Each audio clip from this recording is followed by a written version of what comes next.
నమస్తే, welcome to I dream. నేను మీ ఝాన్సీ. ప్రస్తుతం మనతో ప్రముఖ ఆధ్యాత్మికవేత్త డాక్టర్ ఇంకా ప్రొఫెసర్ సత్యనారాయణ మూర్తి గారు ఉన్నారు. ఈరోజు కొన్ని మంచి విషయాలు ఆయన అడిగి తెలుసుకుందాం. నమస్కారం గురుగారు. నమస్కారం ఝాన్సీ. గురుగారు, అయితే చాలా మంది ఇళ్లలో మనం నెమలి పించాలు చూస్తూ ఉంటాము. నెమలి పించాలు పెట్టుకున్నప్పుడు లక్ష్మీదేవి వస్తుందని కానివ్వండి, లేకపోతే బుక్స్లో పెట్టుకుంటే చదువు వస్తుందని కానీ అనుకుంటారు. అలాగే లాఫింగ్ బుద్ధ విషయంలో కూడా మనంతటికి మనం కొనుక్కోవద్దు, ఎవరైనా మనకి ఇస్తే మనకి అదృష్టం వస్తుందంటారు. అలాగే ఇప్పుడు ట్రెండీగా ఏంటంటే తాబేల్ని ఇంట్లో పెంచుకోవడం, లేకపోతే విద్యా సంస్థల్లో కానివ్వండి, వ్యాపార సంస్థల్లో కానివ్వండి, ఆ తాబేలు బొమ్మను అక్కడ ఉంచుతున్నారు ఫ్రంట్ ఎండ్లో. ఇవన్నీ మూఢనమ్మకాలే అంటారా, లేకపోతే నిజంగా అలా పెట్టుకోవడం వల్ల ఏమైనా ఫలితం కలుగుతుంది అంటారా? ఎందుకంటే మనం చూసుకున్నట్లే చదువుకున్న వాళ్ళు కూడా ఇవి ఎక్కువగా నమ్ముతూ ఉన్నారు. ఒకరు పెట్టినప్పుడు ఏమైందంటే అది కొంచెం డెవలప్ అయినా మంచి సక్సెస్లో ఉన్నా ఇలా పెట్టుకుంటే మనకు కూడా వస్తుందేమోనని అలా అలా అలా అదొక నమ్మకంగా బలపడిపోతుంది. కాకపోతే అది నమ్మకమా మూఢనమ్మకమా అని మీలాంటి వాళ్ళే చెప్పాలి. సో ఈరోజు ఆ మూఢనమ్మకాలన్నింటి గురించి కూడా మాకు వివరంగా తెలియజేయండి. 100% ఇవి మూఢనమ్మకాలే. నేను కూడా చిన్నప్పుడు నెమలి పించ అందులో బుక్లో పెడితే 2 పుడతాయి అనేవారు. పిల్లల్ని పెడుతుందంటే పెట్టేవాడిని, పిల్లలు ఇంకా పెట్టలేదని చూసేవాడిని. అప్పుడు మొత్తం నెమలిక కూడా దొరకదు, జస్ట్ ఒక చిన్న తుంచేసుకొని పెట్టుకొని 2 పిల్లలు పుడతాయి, 3 పిల్లలు పుడతాయని అట్లా అనుకుంటూ ఉండేవాళ్ళు. అలాగే నా చిన్నతనంలో షిర్డీ సాయినాథుడు విపరీతమైన క్రేజ్ లో ఉన్నాడు. అప్పుడు బాబాకి ఒక రొట్టె పెడితే ఇంకొక రొట్టె పుట్టింది, 2 రొట్టెలు పెడితే 4 అయినవి అనేవారు. దానికి నిజంగానే వచ్చేవి. అక్కడికి వెళ్ళి చూస్తే ఏమిట్రా ఇది అంటే టీ పౌడర్ వేసేవారు. అక్కడ వచ్చిన ఫంగస్ ఈ టీ కలిపి నెక్స్ట్ ఇంకొక బ్రెడ్ ని ఇంకొక లేయర్ తయారు చేస్తుంది అనమాట. సో ప్రతి దాని వెనక ఇలా సైంటిఫిక్ అప్రోచ్ ఉంటుంది. ఈ మధ్య కాలంలో అది మారిపోయింది. అలాగే హోమాలు చేసే చోట దేవుడు వచ్చేసాడు, ఇదిగో వినాయకుడు రూపంలో వచ్చేసింది, అమ్మవారి రూపంలో వచ్చేసింది చూడండి అంటారు. ఇదంతా నాన్ సెన్స్ అనమాట. కానీ వాళ్ళు చేయించేవాళ్ళు మన గురువులో లేకపోతే మన తెలిసిన వాళ్ళు వాళ్ళ ఇంటికి వెళ్ళామనుకో, ఇదిగో చూడండి గురుగారు, మనల్ని కూడా వాళ్ళ మూఢనమ్మకం మన చేత సర్టిఫై చేస్తారు. ఇదిగోండి చూడండి అమ్మవారు చేయ అంటారు. మనం వాళ్ళు ఏమన్నా అనుకుంటామని మనం మౌనంగా ఉంటాం. ఇలా మూఢనమ్మకాలు స్టార్ట్ అయినాయి. అంటే కొన్నిసార్లు ఆ పూజల్లో మనం బాగా లీనమైనప్పుడు కూడా ఆ పొగ ఏదైతే వస్తూ ఉంటుందో మనకి ఏమైనా అలా అనిపించొచ్చేమో కానీ అదే భావన, మొత్తానికి భావనది.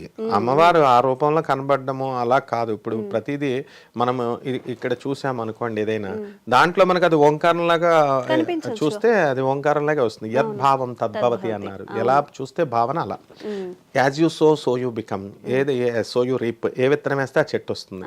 As you think so you become, నువ్వు ఏమనుకుంటే అది అయిపోతావు. మనకి శ్రీకృష్ణ పరమాత్మ మొత్తం దుర్యోధనుని పిలిచి భీష్మాచార్యుడు అడిగాడు అని చెప్తారు, కృష్ణుడు అడిగాడు అని చెప్తారు. దుర్యోధనుని పిలిచి ఒక్క మంచోడిని తీసుకురారా అంటే ఏమంతా దొంగలే, ఒక్కడు కూడా మంచోడు లేడు అంటాడు దుర్యోధనుడు. ధర్మరాజుని పిలిచి ఒక్క మంచోడిని ఒక చెడ్డోడిని తీసుకురారా అంటే ఈయనకి అసలు చెడ్డోడే దొరకలా. నో, ప్రపంచం విశ్వమంతా మంచోడు అంటే మనం చూసే చూపుని బట్టి. అలాగే ఈ యొక్క పచ్చకామెర్ల వాడికి లోకమంతా పచ్చగా ఉంటుంది అంటారు కదా, అలా మనం చూసేదాన్ని బట్టి ఉంటుంది. సో మనము ఏ హోమం చేసినా ఏం చేసినా దేవుడు అనేవాడు మనకు కనబడుతున్నాడు అని మనం ఇలా చూసుకుంటుంటే అక్కడ ఒక రూపం కనబడుతుంది. That is called as infatuation, illusion, ఈ హాలుసినేషన్. కొన్ని సౌండ్స్ కూడా వినబడతాయి. ఇంకా అది స్టేజ్ అనమాట. మెడిటేషన్ చేసి నాకు కుండలిని జాగృతమైపోయింది, నాకు మూలాధార చక్రం జాగృతమైపోయింది అని ఒక భావనలో ఉంటారు. యక్షిణీ సాధనలోగా ఇవన్నీ కూడా చెప్పబడతాయి. దేవత ఏ దేవతా సాధన అయినా చేసినప్పుడు ముందు భ్రమలను కల్పిస్తుంది. ఆ భ్రమలకు లోనయ్యి వీళ్ళు ఏం చేస్తారంటే ఆ ఉపాసన అక్కడతో ఆపేస్తారు, ముందుకు వెళ్లకుండా. ఇవన్నీ దాటిన తర్వాత అబ్సల్యూట్ రియాలిటీ, వాస్తవం ఏంటన్నది తెలుస్తుంది అనమాట. అలాగే ఈ యొక్క నెమలి పెంచ పెట్టడము, తర్వాత ఈ యొక్క లాఫింగ్ బుద్ధ అనే కాన్సెప్ట్ ఎందుకు వచ్చిందంటే, మనం ఎవరింటికన్నా వెళ్తే రోడ్డు మీద ఎవరైనా కనబడితే నవ్వుతో స్మైల్తో కనబడితే మనం కూడా హ్యాపీగా నమస్కారం గురుగారు అంటాం. వాళ్ళు నవ్వకుండా ముఖం మార్చుకొని ఉంటే మనకి వాడి మూడు పాడైపోవడం కాదు, మన మూడు కూడా పాడైపోద్ది. ఆ రోజంతా హర్ట్ అయిపోతాం. అందుకని లాఫింగ్ బుద్ధ అని పెట్టమన్నారు. అంటే to always make pleasant, to always make our selves pleasant and the others pleasant. మనం ప్లెజెంట్ అవడం కాకుండా మన ఇంట్లో వాళ్ళు కూడా ప్లెజెంట్ గా ఉండడం కోసం లాఫింగ్ బుద్ధాన్ని పెట్టారు. అయితే దీంట్లో ఉన్న అంతరార్థాన్ని తెలియనటువంటి వాళ్ళు కొంతమంది తయారైపోయి ఎవరి ప్రత్యేకత వాళ్ళు చెప్పుకోవాలని ఇది ఉండకూడదు, ఎవరైనా ఇస్తే తీసుకోవడం ఏమిటి, కొనుక్కొని తీసుకోవడం ఏమిటి. ఇప్పుడు ఏదైనా మనం ద ఆర్టికల్ మన దగ్గర ఉందా లేదా అన్నది మెయిన్. ఒకళ్ళు ఇస్తే తీసుకోవడం ఏమిటి అసలు? ఒకళ్ళు ఇస్తే అదృష్టం అని అంటున్నారు. నో నాన్ సెన్స్, అదే అంటున్నా. ఒకళ్ళు ఇస్తే అదృష్టం ఏంటి? What is all these baseless statements? ఇవన్నీ ఎక్కిచ్చేసారనమాట మనకి. అలాగే ఇంకోటి తాబేళ్ళు మనము అది ప్రపంచం మొత్తంలో శ్రీ మహావిష్ణువు ఎత్తినటువంటి 10 అవతారాలలో తాబేలు అవతారంలో మాత్రమే, కూర్మ అవతారంలో మాత్రమే ఏ రాక్షసుడిని చంపలేదు. మిగతా అన్ని అవతారాల్లో ఆయన చంపాడు. అందువలన ఇది శ్రీకూర్మం, శ్రీకాకుళం జిల్లాలో మా పెదనాన్నగారు ఊరు అది. అక్కడ ఆ శ్రీకూర్మం గుడికి అస్తమానం వెళ్ళిపోయేవాళ్ళం మేము. ఇప్పుడు కూడా తాబేలు దేవుడు ఉంటాడు అనమాట, శ్రీకూర్మేశ్వరుడు. అందుకని దానికి సింబల్గా అది శాంతియుతమైన శ్రీ మహావిష్ణువు స్వరూపంగా శివాలయాల్లో అవనియండి, విష్ణు ఆలయాల్లో అవనియండి, ఆ కాలంలో తాబేళ్ళని పెంచేవారు సరస్సులో. అవి చక్కగా నడుచుకుంటూ దేవాలయ ప్రాంగణంలో తిరిగేవి, కంచి, తిరుపతి ఇలాంటి గుళ్ళల్లో. అలాగే ఏనుగులు కూడా ప్రాచీన గుళ్ళల్లో. ఇప్పుడు ఫిష్లు కూడా పాండులో పెద్ద పెద్ద చేపలు ఉంటాయి మధుర మీనాక్షి, కంచి కామాక్షి గుళ్ళల్లో, ఎవరు ముట్టుకోరు. అలా దేవతా పక్షులు అనమాట, ఇవి దేవతల జీవులు. అవి ఫ్రీడమ్ ఉండేవి. అందుకోసమని తిరగాలని చెప్పేసి పెడితే వీళ్ళు ఏం చేశారు, మాఫియా ముఠా తయారైపోయింది. నక్షత్ర తాబేలు, చిన్న చిన్న తాబేళ్ళకి రంపచోడవరం, మాకు రాజమండ్రి కాబట్టి మాకు దగ్గరగా రంపచోడవరం అడవులు ఉంటాయి. ఆ నక్షత్రాలు ఉంటే ఈ ఒక్క తాబేలు 1 crore 50 lakhs అని స్మగ్లింగ్ చేసేవారు. 2 తలకాయల పాములు అని చెప్పి, పాములు అదృష్టం, అదేదో జీన్స్ ప్రాబ్లం వల్ల 2 తలకాయలు వస్తుంది ఆ పాముకి, దాన్ని 2 తలకాయల పాములు అదృష్టం అని వాటిని పట్టి ఇట్లా అన్ని కూడా పెంచేశారు. మూఢనమ్మకాలు నెమ్మదిగా టర్న్ అయిపోయి, ట్రాన్స్ఫార్మ్ అయిపోయి మాఫియా కింద టర్న్ అయిపోయింది. మరి పాపం వీళ్ళని ఈ ప్రజలకు ఏం తెలుసు ఇవన్నీ కూడా. సో ఇలాంటివి ఏమీ ఉండవు అనమాట. అప్పుడు మనం దేవుడు ఫోటో కూడా ఎందుకు పెట్టుకుంటాము అంటే, దేవుడు అంటే definition omniscient, omnipotent and omnipresent, all pervading, all powerful, ఇదే దేవుడు. కాబట్టి ఫోటో కాదు దేవుడు. మన ఇష్టం, మనం ఫోటోలో పెట్టుకోవచ్చు, మన అమ్మ మన నాన్నలో దేవుడిని చూసుకోవచ్చు, మా అనాథలో దేవుడిని చూసుకోవచ్చు, మనకు హెల్ప్ చేసిన వాళ్ళు దేవుడిని చూసుకోవచ్చు. దేవుడు is something, a concept which makes us excited, which makes us auspicious ga, which makes us happy. అది మాత్రమే దేవుడు. అందువల్ల ఫోటోలు పెట్టడాలు, వస్తువులు, ఆర్టికల్స్ లోపల పెట్టుకుంటే అదృష్టాలు పెరుగుతుంటే ఒక్కొక్కడు లారీలు పెట్టేస్తాడు. మా ఇంట్లో మొత్తం విరిగిపోయిన దేవాలయాల్లో విరిగిపోయి పడేస్తాడు కదా కృష్ణుడు బొమ్మలు, అవన్నీ తెచ్చి మా ఇంట్లో పెడతాను నేను. ఎందుకని, అవి బయట ఉంటే దేవాలయంలో వదిలేసినాయి, అవి తడిచిపోతే అనవసరంగా విగ్రహం ముక్కలైపోయి పడేస్తారు. మనకి ఇల్లు ఇచ్చాడు కదా దేవుడు, మనం ఒక గది ఆయనకి ఇస్తే తప్పేంటని పెడితే ఆ రూమ్ నిండా కృష్ణుడిలే. మాకు వచ్చినటువంటి వాళ్ళు, మన ఫ్రెండ్స్ ఏమంటారు, విరిగిపోయి పెట్టకూడదండి, నెగిటివ్ ఎఫెక్ట్ ఇస్తుందండి అంటారు. ఇచ్చినా పర్లేదు నాయన. రామకృష్ణ పరమహంస ఏం చెప్పారు, నీ తల్లి యొక్క చెయ్యో కాలో విరిగితే ఆమెకి రిపేర్ చేసి పెట్టుకుంటావా, లేకపోతే తీసి బయటపడేస్తావా? ఇది కూడా అంతే అనమాట. అంటే మనకి కలిసిన ఫ్రెండ్స్, మనకు కలిసినటువంటి, ఇప్పుడు గరికపాటి నరసింహారావు గారు లాంటి వాళ్ళు, చాగంటి కోటేశ్వరరావు గారు లాంటి వాళ్ళు, నండూరు లాంటి వాళ్ళు, మనోళ్ళు, ఈ 5 బ్యాచ్, వద్దికతి పద్మాకర్ రావు, సామ్వేదం షణ్ముఖ్ సార్, ఇలాంటి వాళ్ళు విజ్ఞానవంతులైనటువంటి భారతీ తీర్థస్వామి వారు ఎప్పుడు ఇలాంటివి చెప్పరు. మిగతా వాళ్ళు ఇష్టం వచ్చినట్టు చెప్తారు. అందుకనే ప్రామాణికత అనేది మనం చూసుకోవాలన్నమాట. మనకు విజ్ఞులు చెప్పేదే మనం వినాలి.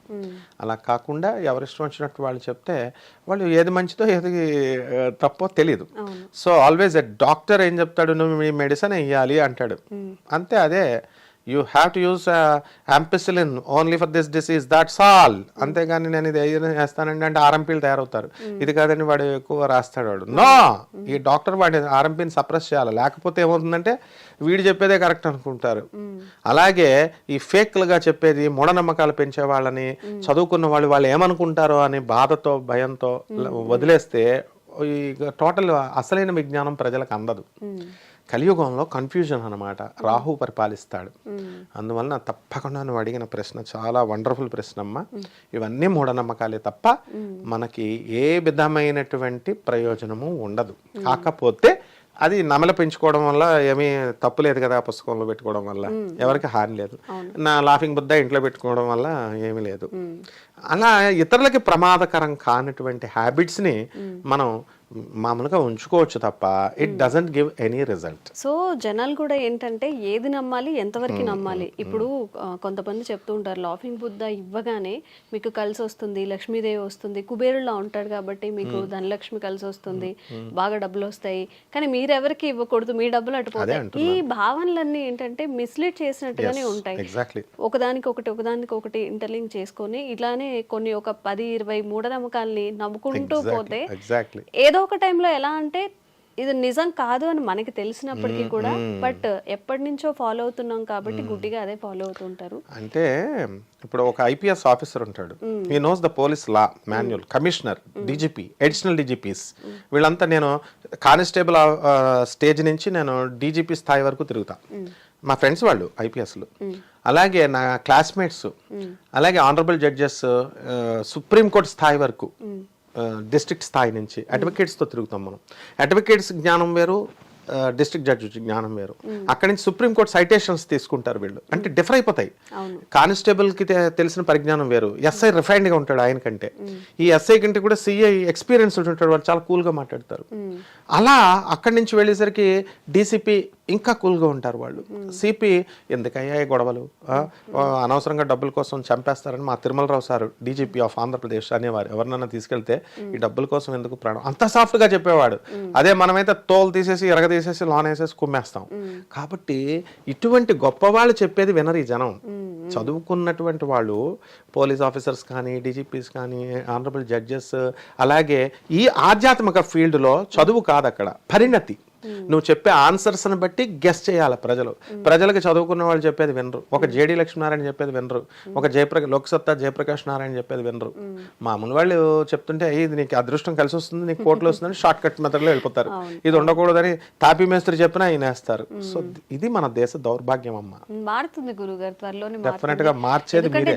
జనరేషన్ మారుతుంది కాబట్టి ఇప్పుడు అన్నిటికీ ఎందుకు ఇది చెయ్యాలి అంటే ఎందుకు అని అడుగుతున్నారు కాబట్టి డెఫినెట్ గా లాజికల్ గా వెళ్ళే ఆ విఘ్నత కూడా వస్తుంది. ధన్యవాదాలు.